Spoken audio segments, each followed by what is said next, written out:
mask effectiveness within a social environment to control, prevent, or eliminate the spread of disease. In addition, I worry about and I'm wondering if you have thought about the psychological health of our children, because this is obviously not normal for them.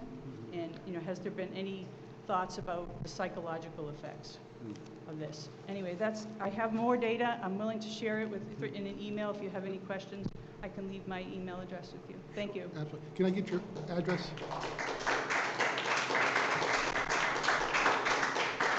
Can I just get your address for the record? I'm sorry? Your address for the record? We're at 68 Hideaway Lane in Hollis. Thank you very much.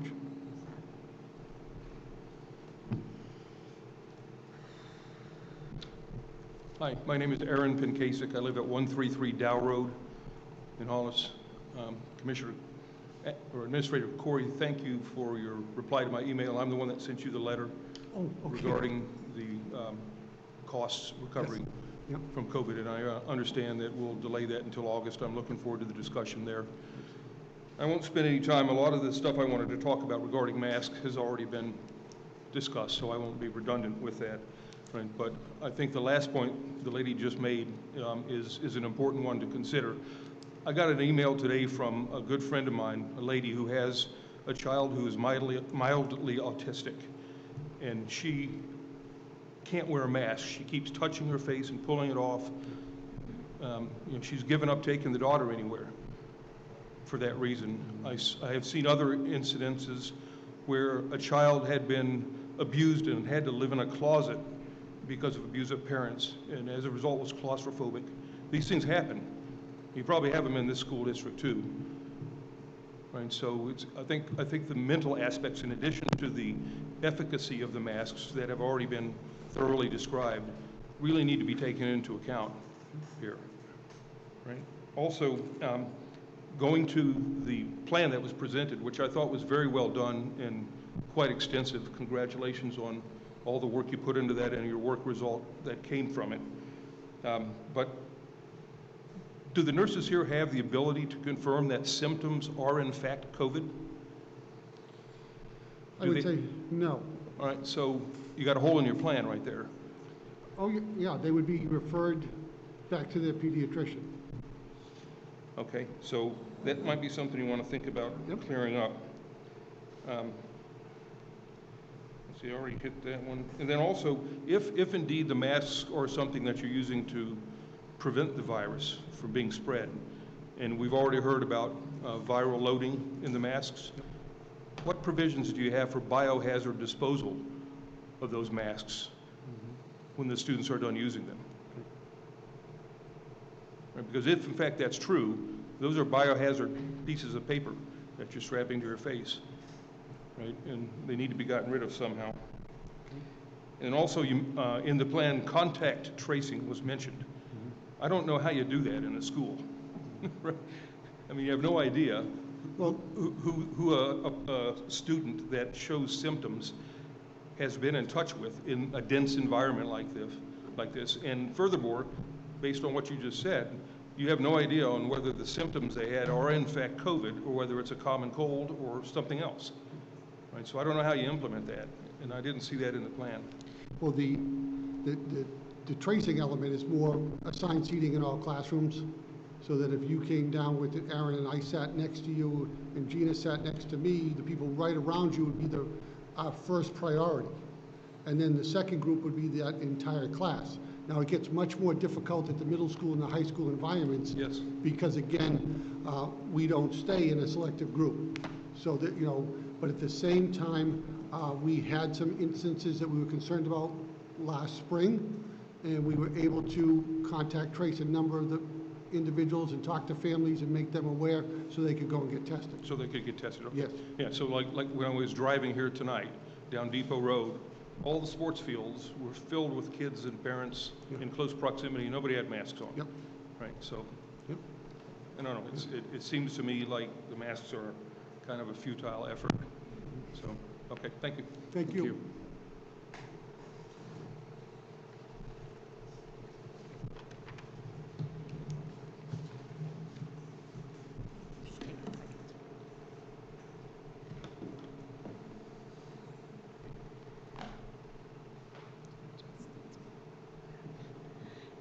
Hi, my name is Sheila Mandragora, 6 Barton Road. I would just like to respond to the comparison of influenza to COVID-19.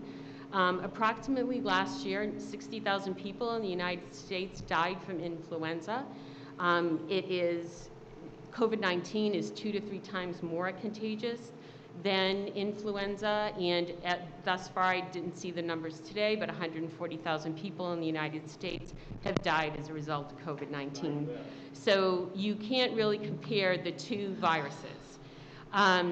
Also, there was a study that came out Monday about mask wearing, and it was in Missouri with 2 hairstylists who both were diagnosed retrospectively with COVID.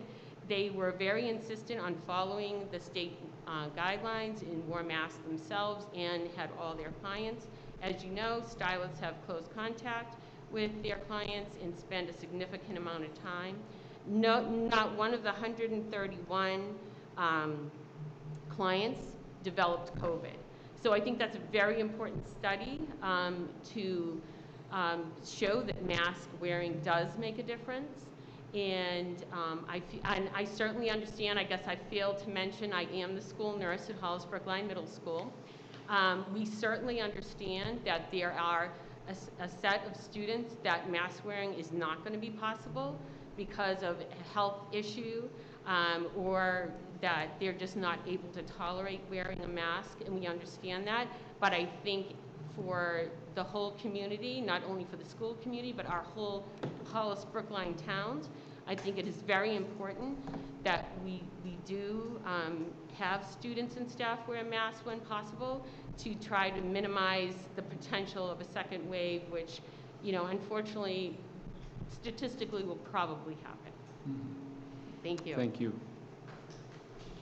Thank you.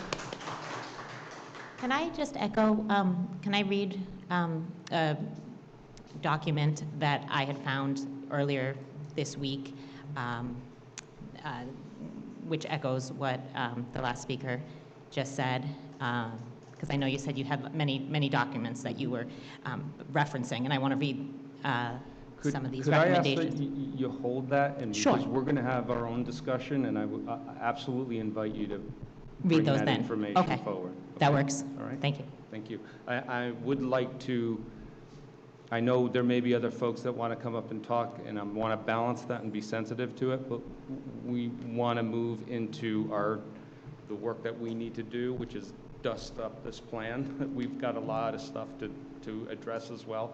So let's leave it open for another few minutes, but I would just want to signal that I do want to move on in the meeting. Thank you. Stephanie Jesse, 57 Buttonwood Drive in Hollis. I don't know if you can hear me, I can't tell.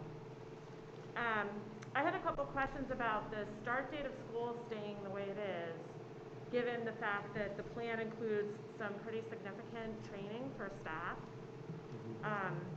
And my concern is that, would there be enough time to get that training in, get the classroom set up, do everything that typically needs to be done at the start of school, in addition to the training that the plan includes? We are in discussions with our union presidents about the overall plan, and we meet frequently. And we've been discussing the potential of adding days prior to September 3rd, as well as some days after September 3rd. But obviously, if that became a reality, I would have to come back to the school board because they set the opening day of the school year. Okay. Okay? Yeah, thank you. Thank you.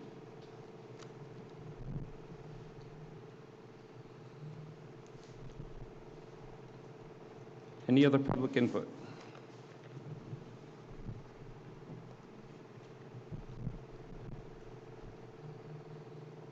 All right, seeing none, I'm going to close the floor for public input on the rebuilding plan.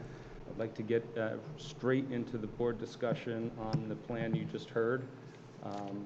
I'm very aware that each one of you have all kinds of questions, so would it be best to roundtable it or go until you're done and then move on? I'm just looking for guidance here. Since you went to the trouble of having, board members organize some of the questions Yes. that came in, maybe we could just just go through those by the list that we already have? Yeah, I would just say each one of us is championing the questions that we received, plus any of your own. Right.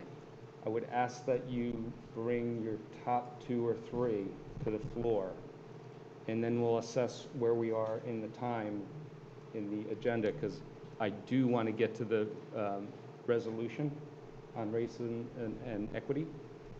So we need to balance it the best we can. So Brooke, why don't we start with you, and we can go from there.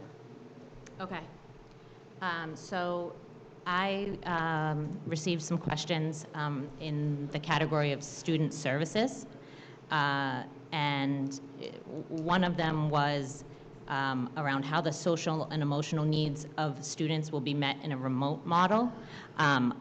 I also would like to hear more about whether our district is looking at the curriculum as a whole from a trauma-informed perspective.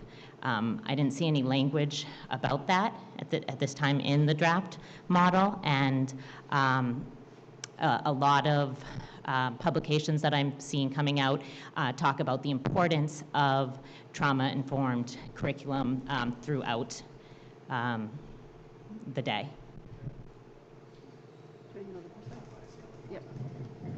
So just to address the student services issues, one of the things that we failed to mention is some of the work will continue to be ongoing, particularly around remote learning and social emotional learning. So we have a social emotional district-wide committee that will meet prior to the lead up to school to talk about, what strategic planning looks like in terms of social emotional learning. And again, each building also has a building level committee that works on social emotional learning as well. We do have a number of our administrators and teachers that have been trained in trauma-informed schools, but I would say we're at the beginning phases of implementing some of that work. And I would just add, well, you had asked actually, how will our remote students engage in social emotional learning? So as part of morning meeting, as part of ROC, as part of CAV block that will be mandatory for remote learning, much of that work will be occurring at that time.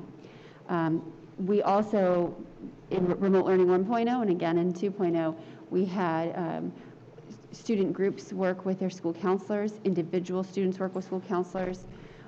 We had individual students meet with individual teachers based on their own needs. So we were addressing student needs, and teachers do what they do best, which is sort of take a look at their students and see what they need and try to meet that need as best they can. And if they cannot, then they look to what other resources do we have available.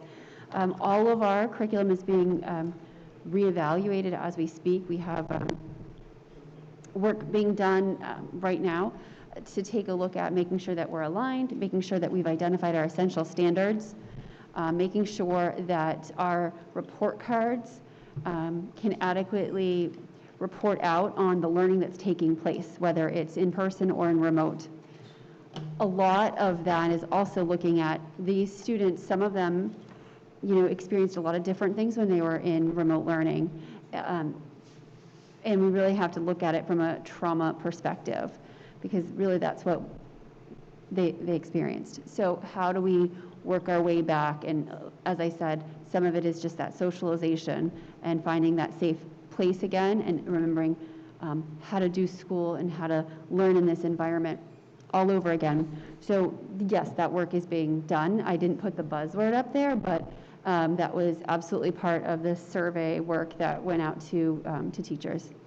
And if I could just add, sort of anecdotally, Brooke, I had a great conversation with a parent on Friday, and it looks like they're going to opt for remote learning, but we were sort of brainstorming some strategies for how do we weave in that socialization, and talked about, okay, you might be a remote learner for your academic day, but that doesn't preclude you from participation in after-school activities, a club, a sport, any type of social event that we may try to arrange. And it's not 100% all or nothing. There are opportunities to provide things like socialization with peers if a parent were to choose remote. In fact, we would look for deliberate opportunities for that to continue to happen.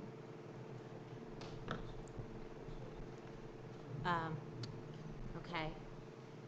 And let's see, I'm trying to Brooke, narrow it down. Maybe we can come back to your. Okay, I was another just trying to question. follow how you were wanting to. Yeah, I just want to make But that's sure great, thank you. we're giving the categories all equal time. Okay, thank you. If you do have something, we'll come back to you. Okay. Right? Sure, so my category was health and safety. Obviously, we've heard a lot from the public tonight. Thank you all for your input. It's always valued. We got it a lot through email as well prior to tonight's meeting. Lots of questions and opinions about masks. Some wondering if they could be possibly enrolling their child into a mask or face covering required classroom.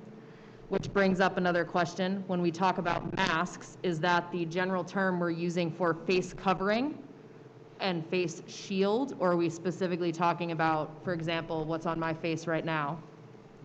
I think that needs to just be better defined for those expectations if they are going to be required in the different areas of the school buildings and buses. So as part of the plan, you're saying we need a definition of Correct. facial covering. and Correct. What that is.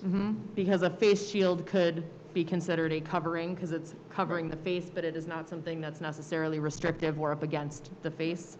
Same thing with like a neck gaiter would be a covering versus a mask, that kind of thing. So I think we need to give maybe examples or come up with the correct term. If face covering is it, and say, then let's do And that. Are they reasonable options for Correct. this model? Right. Got Yep. Correct. Also, questions about what happens when there's a positive test. I know that DHHS just came down.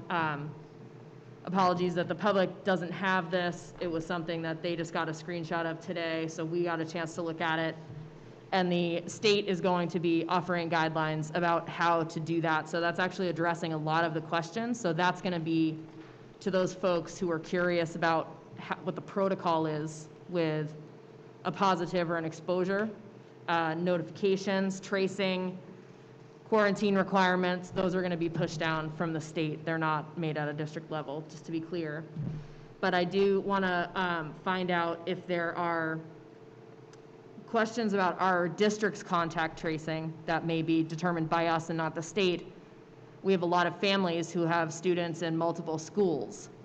What happens if the elementary school student is exposed? Do we then treat the Hughes student and the middle school student also as exposed? And what are the repercussions there? Kind of how 6 degrees of Kevin Bacon, right? How far out does the contact tracing go before we view it as not a risk to that person for exposure? In terms of the contact tracing, the first thing I'd do is say, we do that now. I mean, with whooping cough and other things, we have requirements that are state mandates that I have to, when the nurse contacts me, I have to contact the state. They call us back. They tell us the guidelines that we have to follow. And typically, obviously, the first start is that family unit because they're the most impacted. There are times when, even in the home, the child can be isolated, so we don't necessarily have to keep all the children from attending school.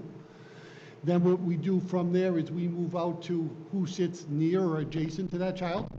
Maybe in the past, not so much now, but who would have been their group at the lunch table. And this continues to move out. And each level you move out is less risk. But as far as a parent, we typically provide you that information so you can make that informed decision. And many times, I defer back to my conversation with the nurse to guide me, because the health and wellness is not my area of expertise. Thank you for that detail. We also had questions about the specials, right? When we all did remote learning, you would do your PE. Carol, can you hold that? I can, sure. Sorry, it was relating It was to. related? Yes, Go ahead. correct, sorry. Go ahead, sorry. When we did those at home, you did them on your own time, talking about doing the specials in your specific classroom. How is that going to happen with physical education? Is that one of the specials that will happen in a child's classroom? So that's kind of talking about that moving around, social distancing requirement in the classroom for specials. Thank you, Rob, for the clarification. Sure. So I would just respond to that to say it depends on the activity. Sometimes we do stretching and yoga, which can take place in the classroom. Our specialists have already asked, can we ask for a towel to be used in the place of like a yoga mat. However, we're also going to be looking at utilizing the outside when at all possible, and physical education is the perfect time to go outside, so. Absolutely. And the final kind of point, I think that came up quite a few times, is trying to figure out about the fire or active shooter drills taking place. I know the expanded plan you presented tonight, Gina, did kind of touch on that. Is there any additional information that you can give as to how that would work specifically? Yeah, so we have our 7 responses of emergency management, and it would be our intention to continue to practice those drills. They may look different. Obviously, we would utilize social distancing and masks. But the reality is that if we ever had a situation that would result in us having to initiate one of our 7 responses, we are not going to be able to social distance. We are going to put the health and safety of our students in terms of that emergency situation at the forefront, and that could come at the expense of some of the other mitigating factors for COVID. But when we practice the drills, we will do everything we can to modify those drills in a way that will allow for proper social distancing and other mitigating factors. Thank you for that detail. Thanks. That's good for health and safety. I'll pass to Amy. Thank you. I'll be addressing some of the comments and questions that we had regarding instruction, and primarily most of the comments that we got was related to remote learning, and Gina, you touched on it, but I think providing parents a detailed plan of how it will look different from what it looked like in the spring. There was a call for increased direct instruction, which it sounded like there will be more of. Also a call for potentially allowing remote students to participate virtually in the classroom where their peers are in person, if that's possible. And I think the other question was, how will staff manage both the remote learning aspect and in-person teaching? Will certain staff be assigned to remote students and other staff assigned to in-person? Any, sort of crossover or anything like that? Sure. So that's still in discussion. As Mr. Corey stated, we're in some pretty lengthy discussions with our union leadership. But the proposal right now is that for kindergarten through 6th grade, we're going to have teachers who are for, reasons as outlined in the plan, remote teachers and students who are remote students, and then teachers who are in person and students who are in person. Oops. And the big puzzle piece comes to how does that all play out in terms of the numbers, and is it a perfect match? However, that specialist teacher, if they're doing an art lesson, a proposal that we're discussing is turning on the Zoom for the art lesson that's taking place inside a classroom. So they're participating with that teacher who's also teaching in person, with all assignments being posted to Google Classroom. So that's something that we've yet to come to a final agreement on. Yeah, I think that's great. I think, it's very difficult to capture the entire curriculum when you're doing it in a homeschool and remote environment, unless you really are tied into the direct instruction and tied to sort of the schedule of the classroom. It's just impossible for parents to cover, that much material, and for students to do it individually as well. Can I ask a remote learning question? I think a lot of families have asked this as well. At what point, Andy, you were talking about having those points during the year where maybe we could flex back and forth, give the families what they are going to need to make the most sense for their kids. At what point in August does a family have to say, this is how I'm starting the year, in person or remote learning? So typically right now you would have already received an email with the back to school registration form electronically, and you can complete it once for each child. We intentionally held that until all this information was presented, in fairness to families, because it would be a little confusing. What am I answering? Why am I answering this? I don't even know what next year looks like. So the goal is to push that out on August 1st, so that the boards, hopefully at that point, will have already come to a decision as to if this is the plan that we're going to be supported and we'll move forward with. And we will add questions, because we create that sign up ourselves. So we will add questions specific to selection of remote or selection of in-person. and selection of transportation or parent drop-off and pickup. Thank So you. that'll help us, the Gina, as a puzzle. follow-up, what level of flexibility are we giving families to change their initial declaration of I'm remote or I'm sending my kids in Sure. on-site? You know, maybe things change in October, which Right. may cause a family to have to make different decisions. Yeah. So what level of flexibility do families have there? So the level of flexibility certainly is not, oh, I missed the bus, I'm going to be remote today. Right, not daily. However, Daily, there yeah. will be a time when students need to flex. So if there's a student who is in person but requires quarantining for 14 days, we cannot say, you have no school for 14 days. We need to put them in a remote learning environment at a minimum for those 14 days.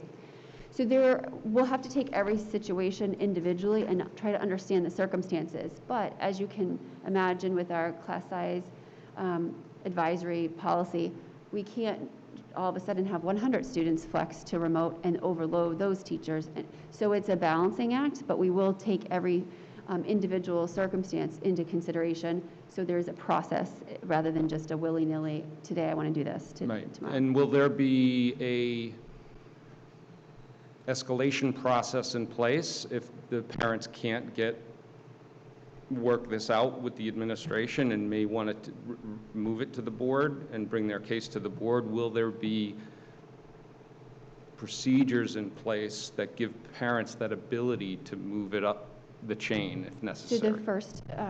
the first person would be the building principal, and then it would be Mr. Corey, and then the board can address any, Okay. unsatisfied customer at that point. Gina? For the, Oh, sorry. No. Maybe it's the same question. So under the current plan, if a student flexed out to remote learning, they would then be assigned to a different teacher than they were in-person learning Correct, for the elementary. for the elementary. different question, actually, but I like that one, that was a good one. For those families choosing to send their kids in person, will they be required, both staff and students, but specifically student learners, to take a COVID test before coming to school on the 3rd of September? Not unless the state directs us to, we can't ask that. Okay. That was another question. I'd like to move to Tammy. So my field of questions concerns facilities and separately human resources. It seems the questions we've been asked most in the many, many emails we received have to do with things like sanitation supplies. Very often students are asked to bring in, Kleenex and... I can't hear you, Tammy. So one concern is sanitation supplies. I can't tell if I'm sounding Better. louder or not. Better. I'm Better. usually told to That's talk less. So, will parents be asked to supply cleaning supplies in any particular volume more than they're accustomed to being asked for? No, our business administrator has already been stockpiling. Great. Bathrooms. Students often use the bathrooms in groups, going from one place to the other, et cetera. So is there a plan for how to manage that so you can maintain the social distancing guidelines and ensure that hands are being washed without interfering with student privacy? So that varies by grade level. But yes, when you're in the hallway, right now this plan is saying that you're going to wear a mask. Certainly, we are implementing restrictions on how close you may stand to wait for the restroom, and so therefore we would have to restrict the number of people in the restroom at any one time. And we are stating that you must wash your hands upon exiting the restroom. So I want to repeat my comment from earlier that concerns about how the facility's air handling will be managed really are for another day, because there are two separate committees working on this very topic very actively. So I know there isn't a ton of technical information about how the machines run, et cetera, for today. So I'm not going to touch on that, but I do have the question about outside use of facilities. One concern would be, will classrooms be used by outside groups, for example, Destination Imagination or Legos or whatever? So at this time, the recommendation is that we are limiting. We said that there was a little bit of flexibility because we are currently running our Brookline summer program, which is our Brookline before and after school program. And as part of this packet, the similar program in the Hall schools is proposing to run here. So we're saying that you can have access to these particular spaces and no more spaces than that. Beyond that, it is up to the superintendent to approve the use of the facility, and that's on a case-by-case basis, looking at the location, the number of students, et cetera. Okay. I'm going to continue because I have the other category of human resources. This is a hard one. Are teachers prepared to return to work under the conditions you've outlined? Without what? Is our teaching staff prepared to return to work under the conditions that have been outlined tonight? I think just as our families, we have a wide range of comfort level in returning to school. Absolutely. I think some 100% want to return and some 100% are nervous about returning. So there's a wide spectrum.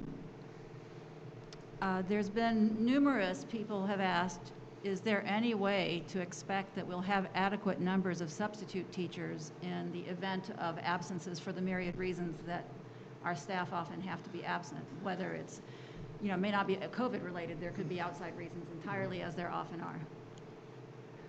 We're going to do our absolute best to attract substitutes, but I think to give a false impression that people would be willing to come in may not be realistic. I know the co-op board has approached me about looking at the substitute pay to see if that was something, and we may look at that in August, but that's going to be difficult.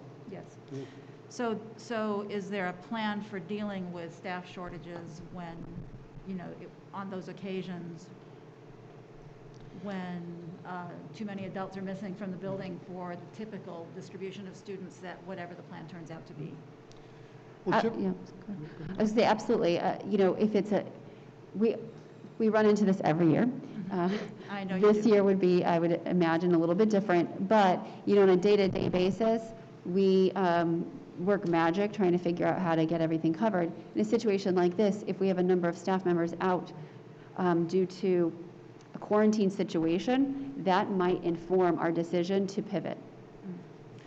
And the last question that appeared multiple times in multiple communications to us is have you given enough consideration to using approved volunteers like parents who go through the whole background process, et cetera, to assist with things like hand washing, hallway monitoring, et cetera, the non-educational, non-confidential types of hands-on assistance?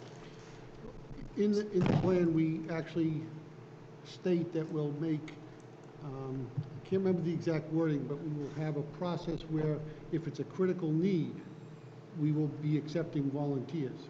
So if it became assistance with food service, and that was the difference between getting all the bag lunches out and that. We have a core group that have been with us for many, many years on the same day, every week for years. So we would look to them first. But we do want to limit it to begin, because I think as we move forward, if things progress in a positive way, confidence will grow and we can try to expand. But at the same time, we don't want to expand too quickly and then have to pull back drastically. And just to add more to that specifically, if we need help with washing hands, that type of thing, food service distribution, that is more of a critical need. But reading a book to the class, that can be done electronically. So you can still read to the class, but not from within the classroom. So that's where that would be limited. Well, you touch on something I have personal interest in, is how to use distance learning techniques, technologies for volunteers to support some of these needs. Hold on. Okay. So I had the category of general questions and concerns, and the one that has bubbled up time and time again in a lot of the emails we received is around, and I know we discussed this already in the presentation to some extent, and actually Superintendent has talked about this to some extent. It is going to be important to understand when we pivot what's driving the pivot to change the model, and things like what are the processes of evaluating risk in that period at which we do it, because data is going to come out and we have to be prepared to respond pretty quickly. So I think the spirit of those questions related to that is it would be, I think, beneficial to put something in the plan, whether if you can get down to the level of criteria, great. But if you can provide some idea of how we're going to evaluate risk and then decide, do we trigger a model change or not, I think it's going to be beneficial to share as much as you can in this draft plan. And if you want to comment, fine. If not, we'll just leave it as just a comment. Yeah, what you're describing, Rob, really is, a quintessential piece of emergency management. In emergency management, we talk about risk tolerance, risk mitigation. And so we've developed these 3 models for possible, remote, hybrid, return to the physical environment. Now the next step is what we call in emergency management planning, continuity of operations planning, which is the ability to identify criteria that allows for seamlessly moving through various operational phases.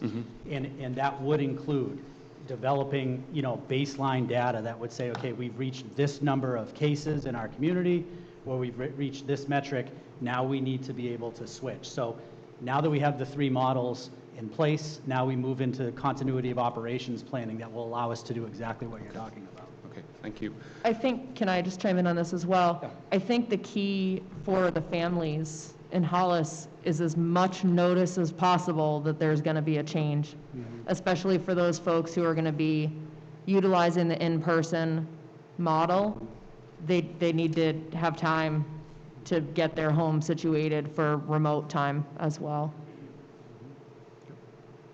Yeah, excellent point. So at this point, what I'd like to do, and speaking of pivoting, I want to do one more round, but what I'm asking the members to do is think about your review of the document, things that you read that you want either clarifications or changes to as part of that. Or if you don't have anything like that, you can revert back to your category questions, if that's okay. Does that sound reasonable? Because we're at 8:10, and we still have a bunch of stuff to do yet. So I want to keep things rolling. So Brooke, if you just kick us off. Sure. I want to read from the American Association of Superintendents. It's their recommendation number 10 is embrace a new paradigm for public education. Task force superintendents reinforce that educators will benefit from viewing the COVID-19 crisis as a breakthrough opportunity to transform schools and education as we know them. The crisis has reinforced longstanding inequities and imbalances within the United States, extending from racial, ethnic, cultural, and geographic divides. The lessons we have learned during the pandemic can lead us to a new way of ensuring the achievement of all learners while emphasizing their physical development, health issues, as well as their socio-emotional learning progress. And I think that our plan thus far is great on logistics, but I would like to see more on how both remote and in-person is going to, in the dual pandemic world that we are now in, will be addressing the whole child. And that's important to me as I choose where my children will be in the fall. And one other thing, a question that I do have, I, in the past, had already worried about the sedentary issues surrounding American life.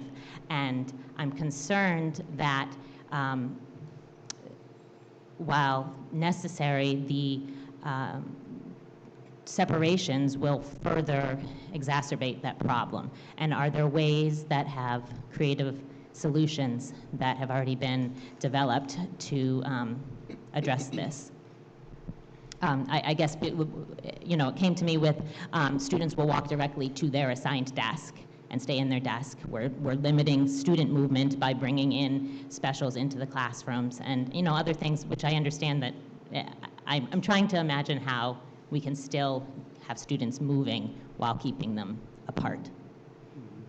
Well, and I would just comment that, one of the things that we've outlined in the guidance is, it is appropriate to have move student instruction outside. And I could see being able to address that concern through outdoor instruction that would provide students with opportunities to engage in physical activity. Because Are there facilities, things that are being done to our facilities to promote that outdoor? no, not at this No. time.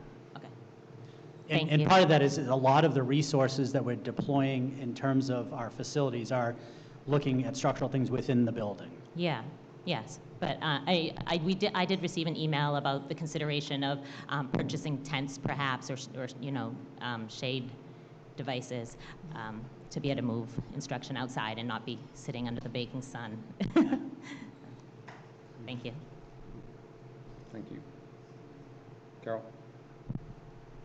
Are you finished with yours? I want to move on. Yeah, thank you. Of course.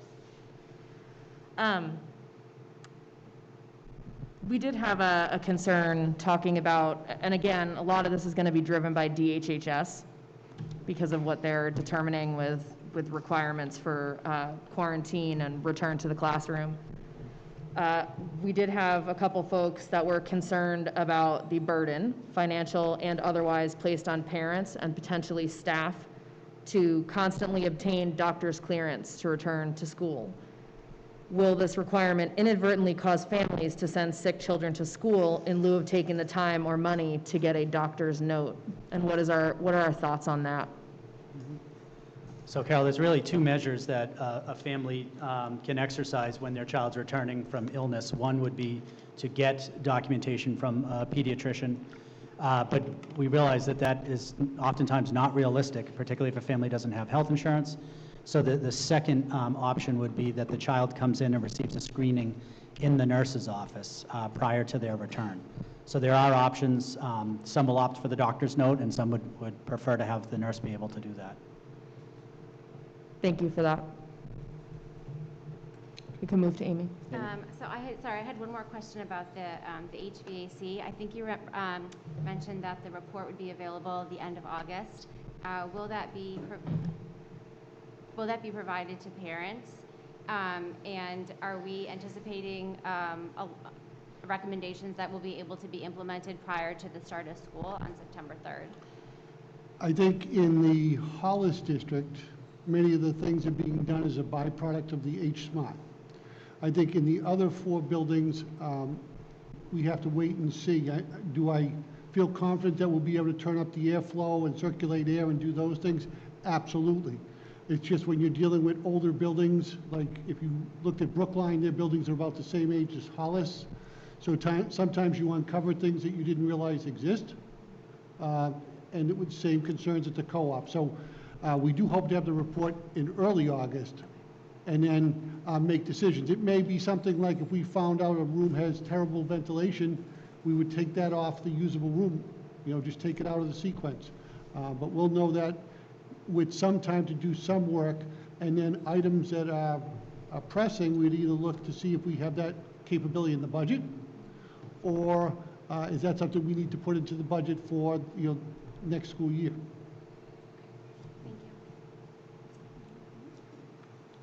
Tammy?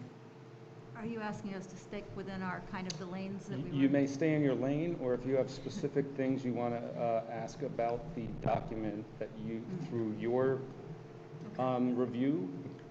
I'm really Your option. personally very concerned about the things that everybody's brought up, speakers at the microphone, folks here, having to do with the fact that there's asymptomatic transmission, there's tests that are, the testing system itself has a lot of false positives, false negatives. Parents who feel, because they're first responders, et cetera, feel they have to send their kids to school even though perhaps they shouldn't, et cetera. And I feel that while the plan that you've described to us has been so well thought through and has exit strategies for a number of shifts in the event things become known, that in the time period before they're known, a lot goes on. Currently, as many speakers have said, New Hampshire is in a very enviable state of affairs regarding COVID. It's wonderful, and I'm so grateful to everyone who's been part of that, suppressing it. I'm very concerned about how we know when things are changing before we start seeing sick children and sick staff, sick members of the community. For example, if there's an outbreak in the community outside of a school family, let's say someone who has no children in the building at all, and it begins to spread, still not in our buildings, are we going to use that as a trigger point for going into full remote learning or some other modification? I really trust our school nurses beyond compare. They're incredibly skilled and dedicated. I trust the staff completely. I know the Department of Education, DHHS, et cetera, are on it. But unfortunately, this sucker is like Swiss cheese. It's just full of holes, the virus itself, in terms of our knowledge of it. And I'm just curious how you're thinking about all the gray area, the areas where we don't know and are proceeding as if everything's fine, and at the same time something's starting to creep in. It's that edge case concern. A lot of what you're asking, Tammy, was addressed today during our conference call with the Department of Health and Human Services. And so what I would say is, and this is to Andy's comment earlier, it's really a work in progress, that right now, being able to tell you exactly what those metrics are, we can't. However, moving forward prior to the start of school, we would be able to give you an indication of these would be the metrics that we'd be looking at. Again, a lot of the planning that we have done to this point and the recommendation that we're making is based currently on 0 active cases in Hollis and Brookline. And so I know that DHHS, which is working very closely with schools, is looking to have a system implemented for schools. Again, it will be a recommendation. But thus far, if you go through our plan, even the 43-page document, most of the recommendations that have been asked of the schools, we've actually done. So I would say that that data is forthcoming. Is there any way that we could do testing in the schools? I don't mean forced by any means at all, but is there any way that with parent consent, et cetera, like, for example, nurses are allowed to take the kid's temperature, nurses are allowed to give over-the-counter meds, nurses are allowed to, our school nurses are allowed to give the medications that that child has prescribed to them, and there are all sorts of forms that have to be signed, et cetera.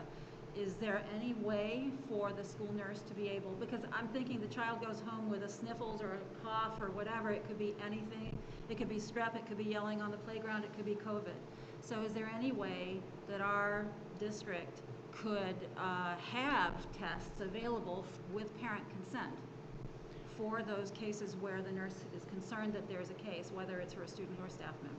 So this was addressed today by the Department of Health and Human Services, who said right now the state does not have the resources or the capacity to have on-site testing being done at schools.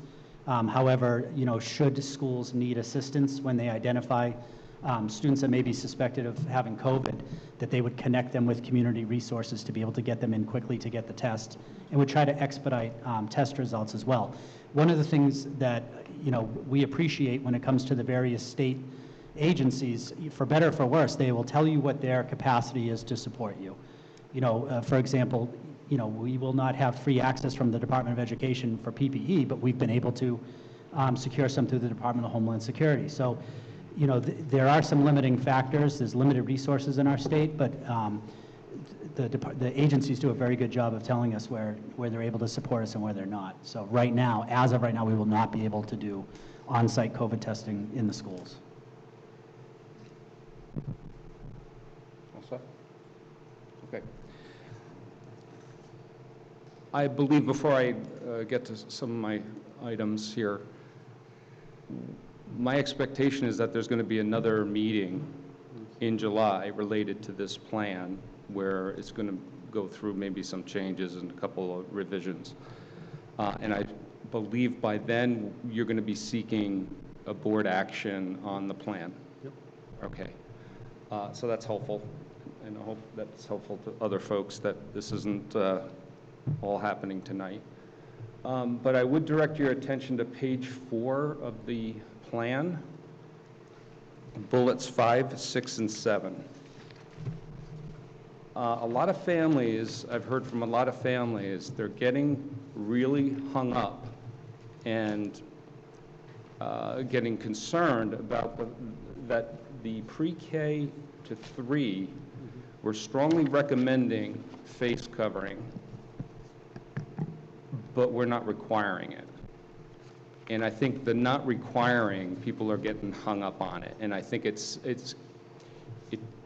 kind of takes away from what we're trying to do, particularly when I read the next bullet, which states all students will wear masks when they're riding the bus, entering and exiting the building. I think you are having this exact same challenges with that pre-K to 3, wearing masks generally, as you are going to have riding the bus and everything else. So for me, I think I would ask that we take a look at bullet 5 for the next draft and maybe rephrase that. I believe, let's set it, so I also have a problem with requirements too, because we all know requirements and all this looks great on paper. It looks very different when you're in practice, because there's going to be all kinds of exceptions, right? You know, for medical reasons, why certain students can or can't wear it, and things like that. So I want to set expectations without necessarily contradicting ourselves, saying, well, we're strongly recommending it, but it's not required. I think that's people get, we're hearing it's sending different messages and it's causing for concern. So not so much of a question, but a comment. I would like to see some revisions in that bullet. Agreed.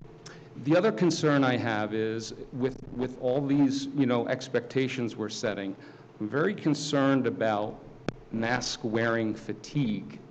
We're asking students to wear these things all day long. I'm happy to hear that Andy brought up the fact that there'll be moments to take a break.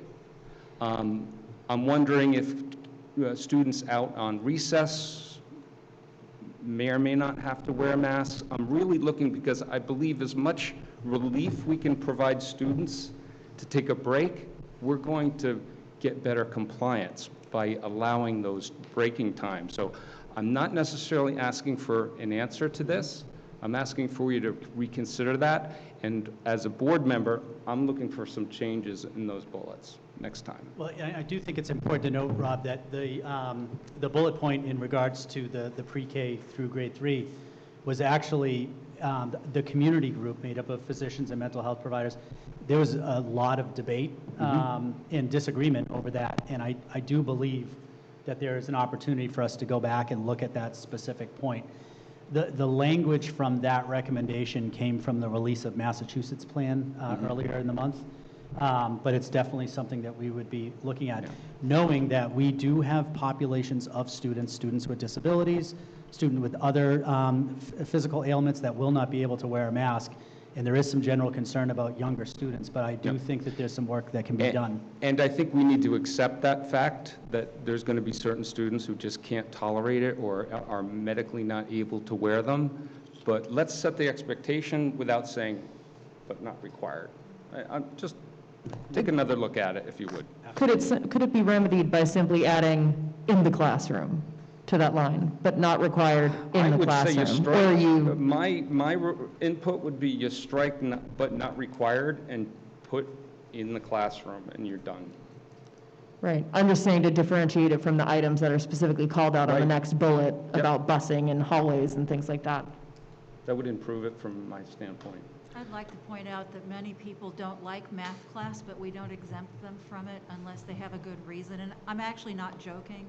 Many students don't feel like it today. My kid doesn't feel like X or Y or Z with school today. So we establish what we believe to be best practice, not because we think they like it or don't like it, or would or won't comply, but what do we feel is best for them, and how can we teach them to do that? Yeah. And what we're after is risk mitigation. We can't make good the enemy of, perfect the enemy of good. Yeah, yeah.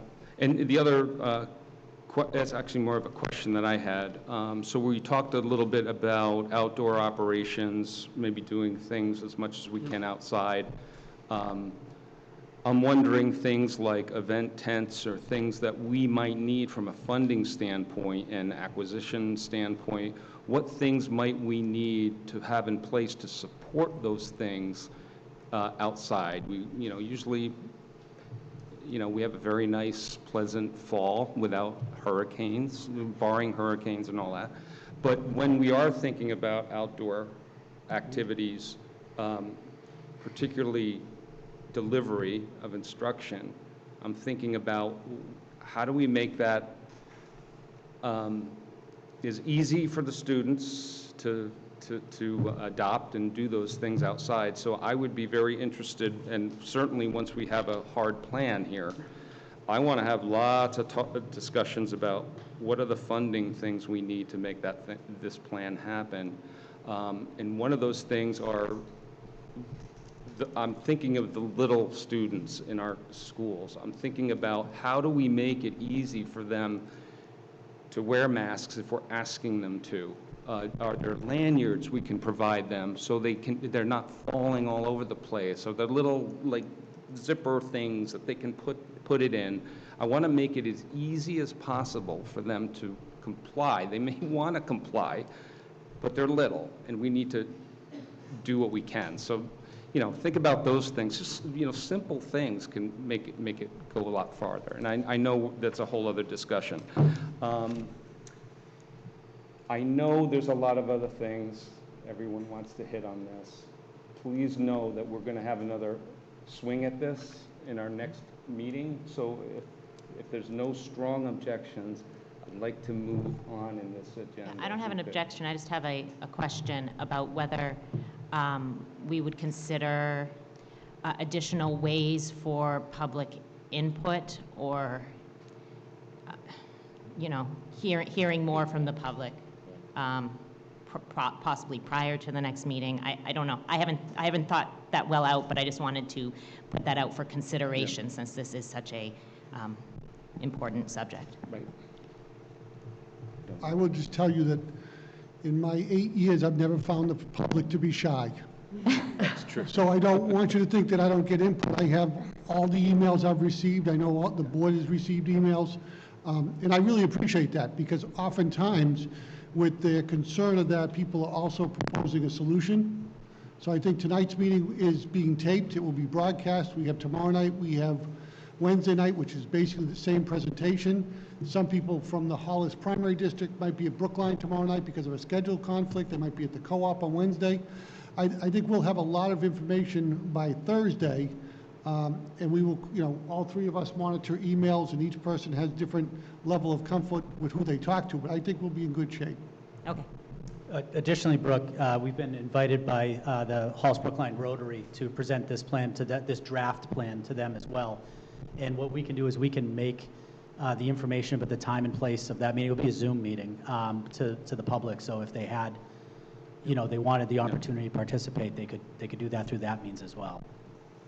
Okay. Yeah, that's helpful. Thank you. All right. So in closing on this agenda item, I would like to just recognize the work that you folks have all done. You've put together a huge plan in a very short time, and I really appreciate your flexibility to sit there and take all this input, not only from our community, but from our board members. I know you're going to get a lot more over the next couple of days in the other districts. So, but I'm confident that when we sit down later in this month to look at this draft, I think it's going to be in a really good place. And I think we're going to make sure it's going to be something that we can get behind and put in implementation. So I just want to thank everyone for that. With that, I want to move on to community resolution of racism in the Before you do agenda. that, can we just find out exactly where the public is going to be notified for the next meetings and things like that? We started out talking about making sure that we're notifying substantially. Yeah, good point. So kind of talk about next steps. You leave here tonight, Brookline's tomorrow, co-op's Wednesday, then what? Well, we need to decide when our next meeting date for Hollis is before we leave tonight. Now, that could be as early as next week. That could be as early as the first week in August, but it needs to be, in the upcoming time period.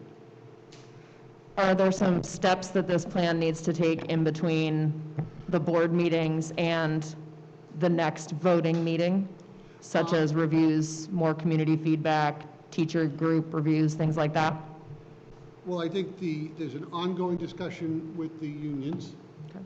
There's the comments that were made by board members, mandatory masks, things like that, that we'll be adding and changing and moving forward with. But I think by the end of this week, many of the edits would be done. I'm actually leaning probably towards closer to like August 10th, 11th, and 12th, because I think people are going to, there's two sides of it. What people want to know what we're going to do, but the plan isn't going to change radically from what we've put out. That gives us more data because families will make their choices, and then we come back and, it's the middle of the month and we're kind of gearing up to go, but we could meet as early as next week. It's kind of the board's preference. Sure, I just want to make sure the public's aware of the time frame and steps here. So thank you, Andy. And as soon as we can get that scheduled, we'll try to get that out Yep. and posted and Yep. make sure folks know. Yep. Okay. With your indulgence, I'd like to move on. The hour's getting late here, so I'd like to move on in our agenda to the community resolution on racism. So what I'm thinking of is if you could summarize maybe the genesis of this a little bit, and then maybe just read the statement and we'll go from there. Okay. Is that okay? Yeah. For the community, as we saw across the country, there were some events that unfolded regarding racism, regarding tolerance, regarding inclusion, and a group from our community produced a document that was sent to me, it must be maybe almost a month ago now, at least 3 weeks. That document came in right around the time we were having our SAU board meeting, which is the 3 boards getting together. So I took that opportunity to provide an overview to the board just so they knew it would be coming. And then I have since been talking with the board chairs of each of the 3 districts regarding next steps. And they each provided me a clear outline that they wanted it to be looked at as potentially the same format or procedures that we use for policies. They didn't necessarily want it to be a policy, but they wanted it to be over multiple meetings so that community members would understand what's going on. And typically we try not to do, I'll say, major items over the summer, just because we have a large portion of the community that will be away. So a resolution was provided to me. It appears in the SAU board minutes. It will be provided to board secretary to appear in tonight's minutes for anybody at home that would want to review it. But what I'm going to do is just summarize the 3 things that was asked of the boards and me as superintendent. Number 1, that the SAU 41 school districts will make anti-racism and equity a strategic priority and denounce all forms of institutionalized racism by supporting diversity, equity, and inclusion efforts. Number 2, SAU 41, will render services from an outside consultant approved by the boards to evaluate and advise district administration and educators on their policies, practices, and procedures relative to race, equity, and inclusion. And number 3, based on the consultant's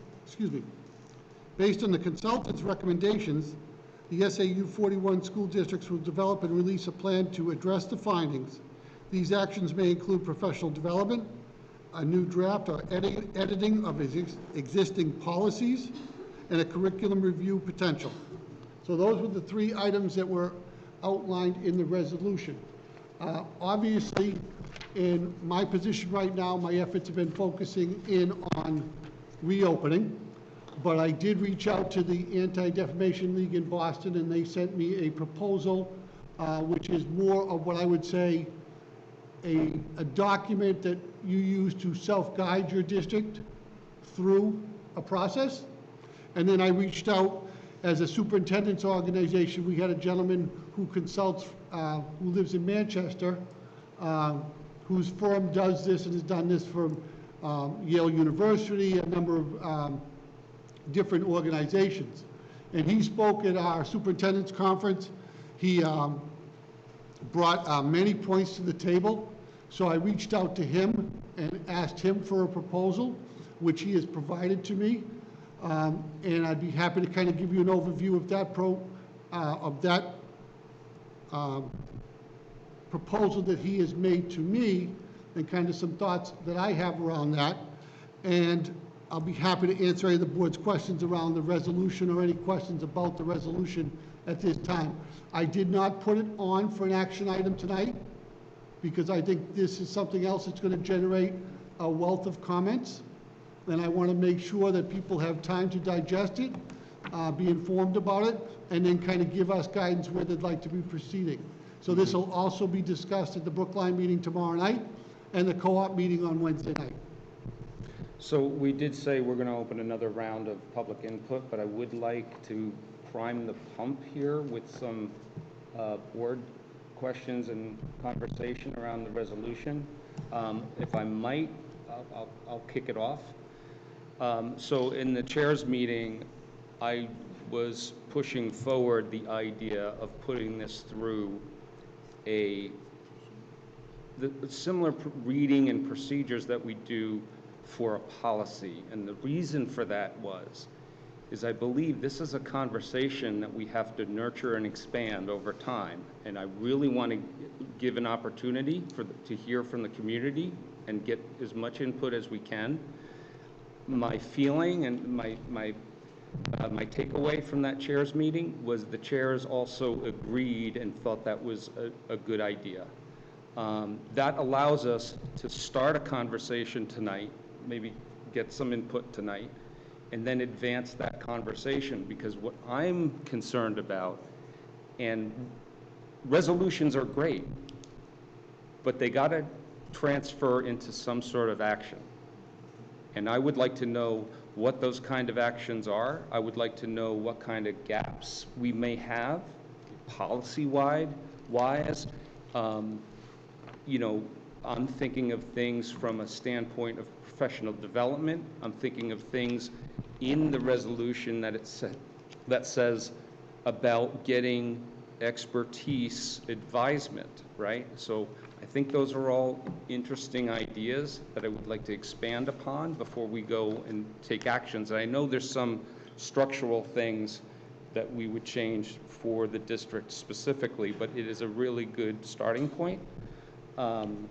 And I thought the input that we got at the board level from the community was some of the best input I've ever heard. It was outstanding, really good, and helped me think about this issue from their perspective.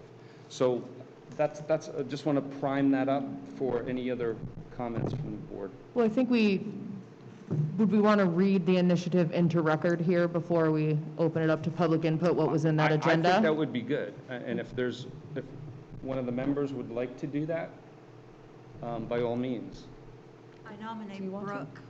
Arthur. Carol? But Carol's got such a wonderful speaking voice. It's up to you. I have no problem too. I'd love it if you would read it, Carol. Absolutely. Thank you. All right, this is the initiative document that appears as part of the agenda that you have seen it online.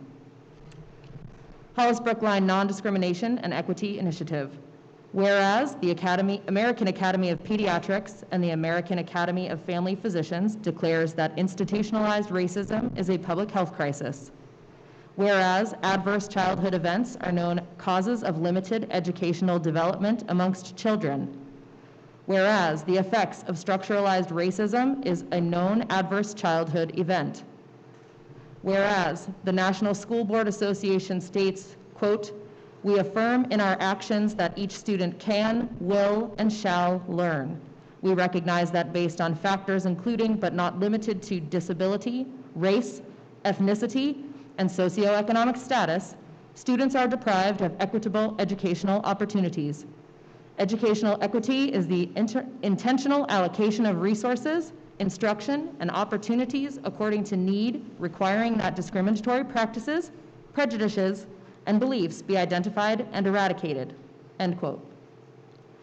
Whereas the district is committed to non-discrimination, whereas Hollis Brookline is an inclusive community, whereas the district recognizes that issues of race, equity, and inclusion affect all members of the Hollis Brookline community regardless of their background, whereas racial justice is the systematic fair treatment of people of all races, resulting in equitable opportunities and outcomes for all, whereas policy does not currently exist that explicitly addresses equity, diversity, and inclusion. Therefore, may it be resolved that 1, the SAU 41 school districts will make anti-racism and equity a strategic priority and denounce all forms of institutionalized racism by supporting diversity, equity, and inclusion efforts. 2, SAU 41 will render services from an outside consultant approved by the boards to evaluate and advise district administration and educators on their policies, practices, and procedures relative to race, equity, and inclusion. And 3, based on the consultation recommendations, the SAU 41 school districts will develop and release a plan to address the findings. These actions may include professional development, draft new or edit existing policies and procedures, and curriculum review, etc. Closed. Comments from the membership?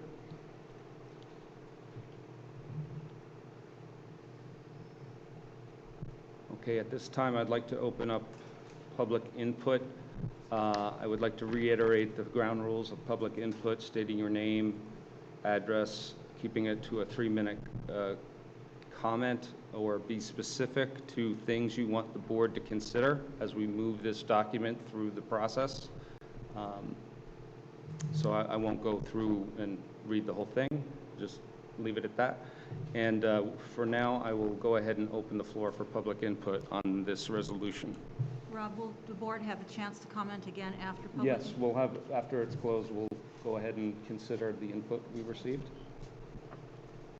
Briefly, because it's getting late, but we will. Specifically. It's been a long night. Good Yes. evening. My name is Marie Ramos. I live on 9 Colburn Lane. Isabel's mother. I guess I'm going to be known for that from now on. You know, it's late. My daughter felt that it was important that we stay until this time so that we could share part of our experience and why we came to Hollis Brookline. I shared some of my my vantage point as a woman who grew up in New Hampshire, as a minority mother that grew up in New Hampshire, as a medical professional that has been on multiple platforms that has helped equity and inclusion issues around the country. But first and tonight, as a mother, coming to you as a mother who moved to Hollis Brookline 4 years ago because of this district's outstanding history and, to your credit, collegiality and professionalism that has brought us here. I want to say thank you, first of all, for your insightfulness as a board, taking on these unprecedented times that we're living in right now and being nimble, taking in as much information as possible to create evidence-based and best practices that's going to benefit our children. And I would submit today that this resolution is once again going to set a precedent for other school districts in the state. Hollis Brookline is committed to creating leaders, which is why my family moved here. We're not just a family that is here to just make the grade. We're a family that is committed to creating future leaders and the best citizens possible. And I want to thank you guys again for doing that. I want to put out there that efforts of diversity, equity, and inclusion is not political. It is necessary. It's historical. It's science. We can't deny our history